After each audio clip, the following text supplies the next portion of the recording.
Hi, I'm Suzanne. I'm an application scientist at Nexcelom Bioscience, and today I am doing a video demonstration of how our K2 and X2 cellometers can help you count really accurately and look at viability of all your different cell types. So I have an X2 here, which is one of our instruments. It's attached to a laptop. If you are getting one of these for evaluation, you will get this in a box along with a laptop with the software that's preloaded onto the laptop. You'll have a plug that connects the cellometer to the electricity, as well as a plug for the laptop, and also a USB cable that connects the cellometer to the laptop. They're the only wires that you should get with your instrument. Connect all of those up, and then there is a switch on the back of the X2 which will turn it on. The light will come on in the front like this, and then you're ready to get started.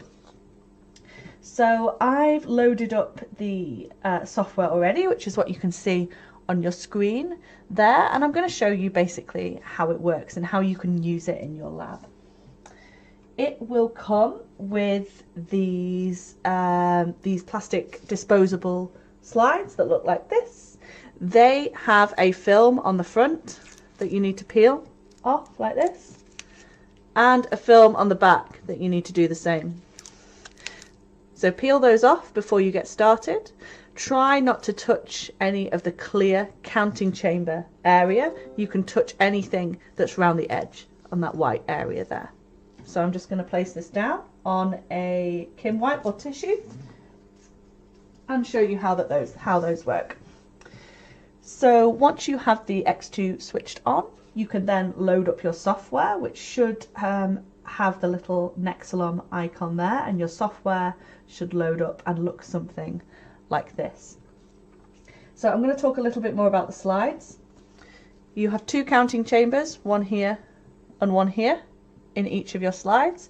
You can see that there's a little hole. If I hold that closer, there's a hole at the top and the bottom of each counting chamber, and what you can do is you can pipette your cells with trypan blue or with a fluorescent dye into the hole. Once you pipette in, it should fill the chamber and look something like this.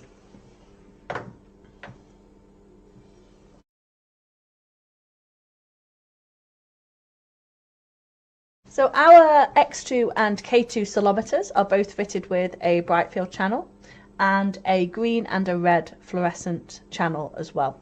This means that you can look at viability using trypan blue in your bright field only channel, or you can look at viability using the green and red fluorescent channel. We suggest you do this especially for really tricky samples, and we have included some fluorescent viability stain. It will come in either a bottle that looks like this or like this, and that should come included in your pack, whether it's an evaluation pack or an install pack. How this works, in short, is your live cells will be stained green and your dead cells will be stained red. Any bits of debris, anything without a nucleus or without DNA, is not going to be stained with anything at all. So there's no more questioning, is this a cell, isn't this a cell? It really does help you distinguish that. So how it works is I've just pipetted 20 microliters into a tube. I'm also going to pipette 20 microliters of my cells into the same tube. You can use an Eppendorf tube or a Falcon tube, whatever's easiest. Give it a really good mix, but you don't actually need to leave it to incubate at all. All you want to do is take 20 microliters of that mixture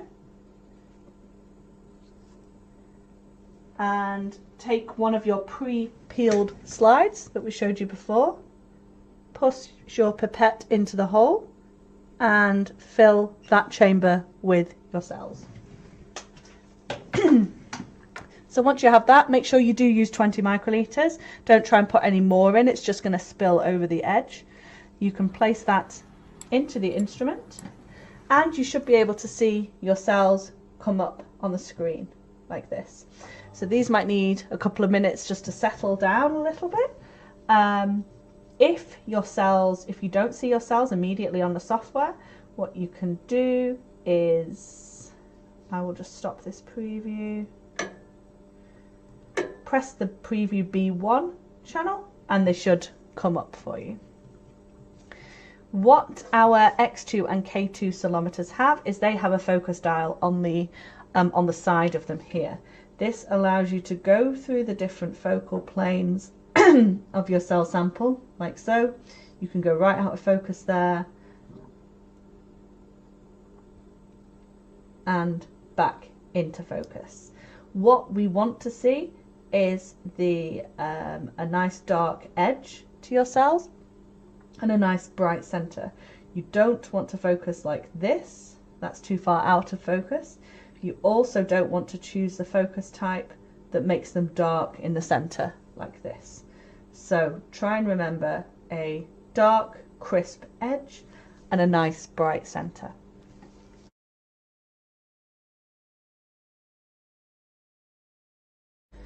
So once you have your cells all focused with a nice crisp edge and a bright center, what you can then do is you can look and choose what assay you would like to run. So I am using just some ordinary baking yeast, just as an example. So I'm going to use my yeast assay with AOPI, that's the fluorescent dye. If you were using PBMCs or a mammalian cell line, a cancer cell line, I suggest starting with this PBMC preloaded assay for you with the AOPI, so with the fluorescence.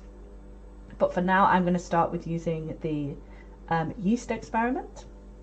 And after I've focused, which I already have done, I'm now going to look in my fluorescent channels. So what I'm looking for is some nice green live cells, which is what I can see here. I don't want the focus to be overexposed, but I want to be able to see my live cells. I feel like we can see them quite nicely here. So I'm going to stop the preview, and I'm also going to preview the red channel as well.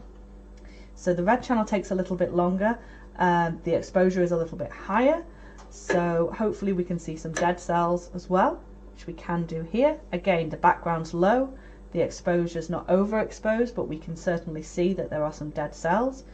If you wanted to change the exposure, there are ways you can do that here. You can move this this pointer down or up, depending on whether you want to change the exposure to make it lower or higher. But if you are happy with it, then you can press the count button.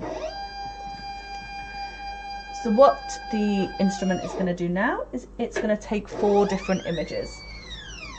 It's going to take an image in bright field, and then in green, and then in red, of each of your 4 different areas. It's almost like looking at the 4 corners of a hemocytometer.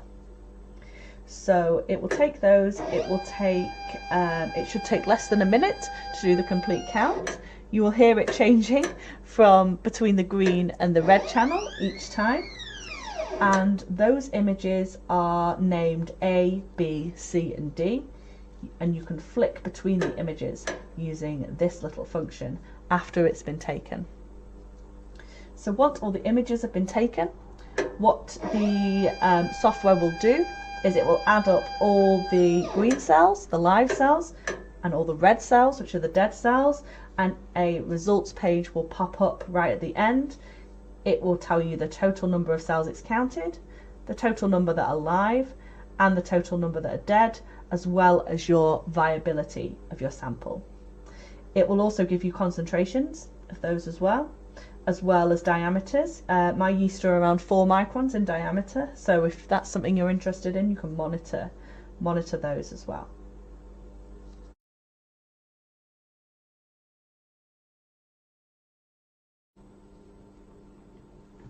So if you wanted to export your results and your images, there is an export button here. You can save your images as they are. You can save the counted images, you can save the combined images depending on which ones of these you check. You can also export your data as a Excel file if that would be more useful for you. Just press continue there and that will all be exported for you. If you don't want to export it, you can close down your results page, and then what we can do is, these are your images that you can flick between. So we have A, B, C and D. Those are the images in Brightfield.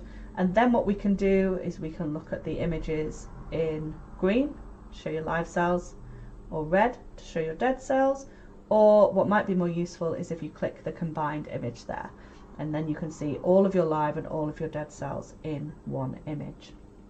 What you can also do with this little 1, 2, 3, 4 button is zoom in on a quadrant of your image. So let's just zoom in on something up here, and then let's also look at the counted image as well. So what I'm now looking for is for all of my live cells to have a little green circle around them, and all of my dead cells to have a little red circle around them. Let's check out another image. Let's go to A and zoom in a little bit as well. What I also want to see is I want to see that any that are in clusters are being segmented nicely and being declustered appropriately. And if you are happy with the settings, then I would save your results. To get back to that results page, there is a button up here.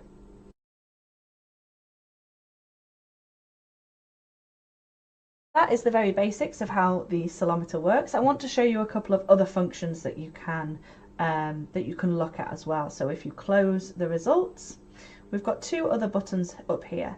This first one on the left I've shown you will get you back to that results page. The second one is a calculator. What you can use that calculator for is after you've determined your live cell concentration, you put how much volume you have in there. So I'll pretend I have 10 mils of volume, and my target concentration is 1 times 10 to the 6. You can change that. Say I want a target concentration of 2 times 10 to the 6 in my newly seeded flask. If you apply the change to that, it will tell you how much diluent you need to add to your original 10 ml volume to get your desired concentration. If you don't want a concentration, but instead you want a target number of cells, say you're seeding a 96 well plate for instance, and you want 10,000 cells per well, you can add that, apply the change, and it will tell you how many microliters you need to add to each of your wells to get your 10,000 cells per well from your original sample. So that's the calculator. The next one is a size histogram, which can be really useful if you're monitoring cell size. Your green, your live cells will be the green bars, and your dead cells will be the red bars, and it just shows you the size distribution.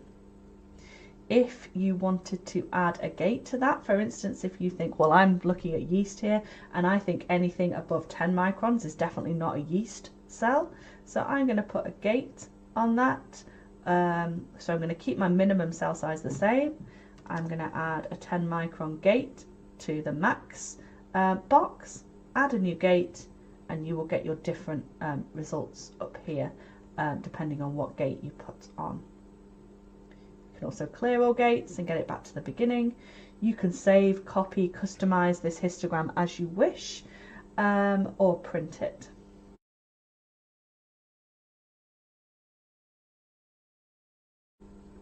So the final thing I want to show you is how to create a new assay type for some of the specific cells that you're counting. I would start with this PBMC assay. It's really good for, I'd say, normal type cells. It's really a good starting point for that.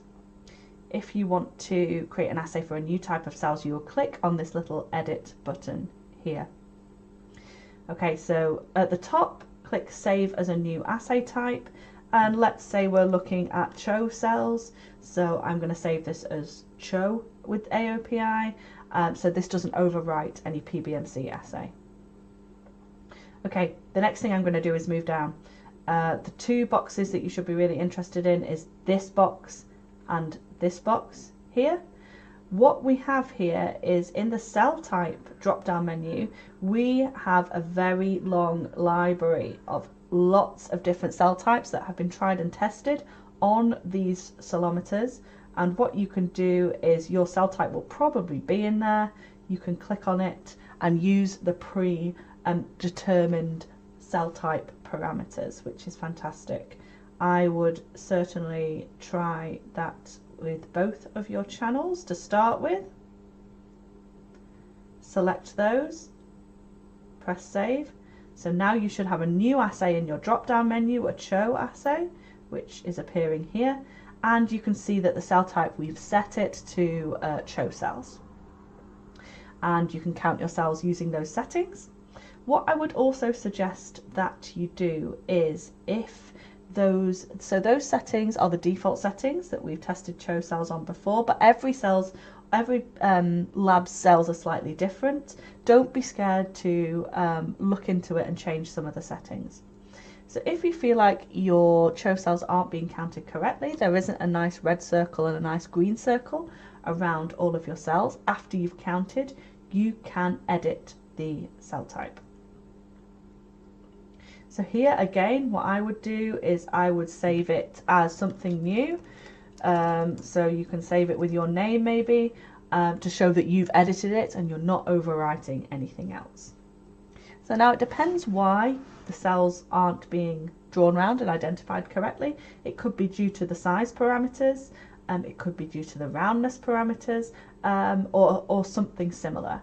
So let's pretend that there are some big cells in there that aren't being detected. So I think I need to change this size parameter from 38 to 50, which I can do there. If you think it's a fluorescent parameter, say your cells aren't bright enough to be detected, it's this threshold that you need to be looking at. The threshold is set somewhere between 0 and 100, and that is as a percentage above background. So it's currently set to 5% above background, so any fluorescent object that's fluorescing 5% above the background level will be detected as a positive object. If you think some of your weaker stained cells aren't being detected, we could lower that down to 2 or lower that down to 1, just to make sure everything's being picked up. Beware about lowering it too much. You don't want to pick up objects that really are background and not real cells, so just be careful with that.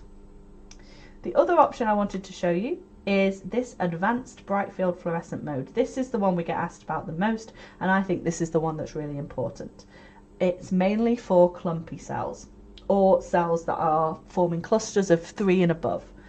If you check that on, what that will do is it will use the bright field image in combination with the fluorescent image in order to really help decluster those clumps. So I would suggest take a look at this and switch it on if you're getting even small clumps. Once you've done that, you can save it, and you can see that my newly saved cell type is now appearing in this box under this assay type.